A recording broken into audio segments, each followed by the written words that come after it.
Good evening and welcome to another episode of Mall Aesthetics. Before the Mall West End began life, it started off as only a Sears and a neighborhood in west of Atlanta up until the 1950s and 60s. Its purpose was a failed attempt at the time to prevent white flight and then became a realized success for revitalizing the community area. The old business district, excluding the Sears, and residential housing was leveled during the 60s to make room for new businesses.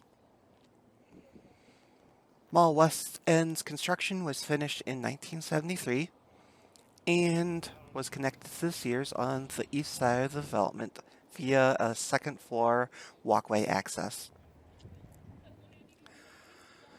While we're entering the mall, I want to touch on the fact that as I did research for this project, I found information on this location somewhat lacking, unfortunately.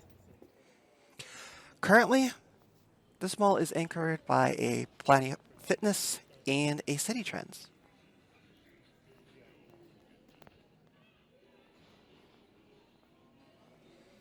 In 1992, Sears was demolished after they decided to leave the area, and due to that, the mall was left without any major anchor outside of the unconnected Save-A-Lot.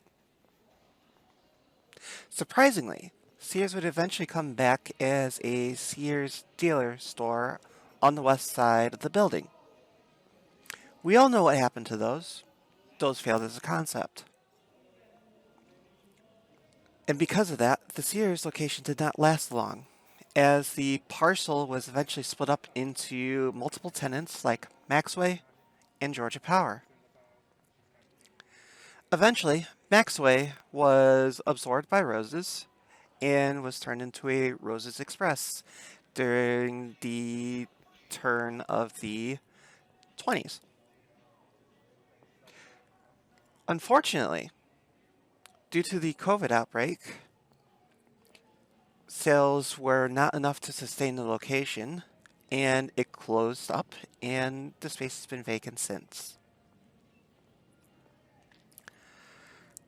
Currently, this location stands with roughly 25% vacancy and has been a stalwart of the Black community, and the surrounding area has gone under a revitalization in the years since the turn of the millennium, becoming a large arts mecca for the communities out there.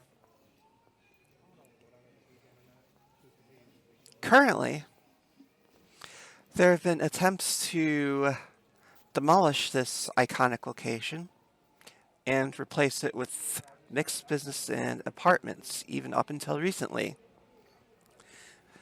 The companies that have tried to do that have failed, and the most recent one is currently under lawsuit for failing to make this happen. Whether or not that will happen in time, we'll see.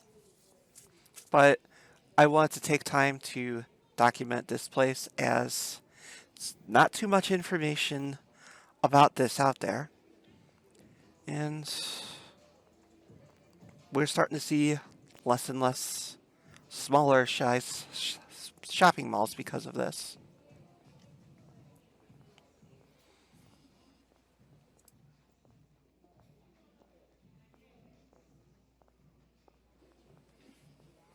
As a small note, me and my friend Sheed spoke to one of the security people there, who didn't apparently mind that I was recording and we were documenting this place.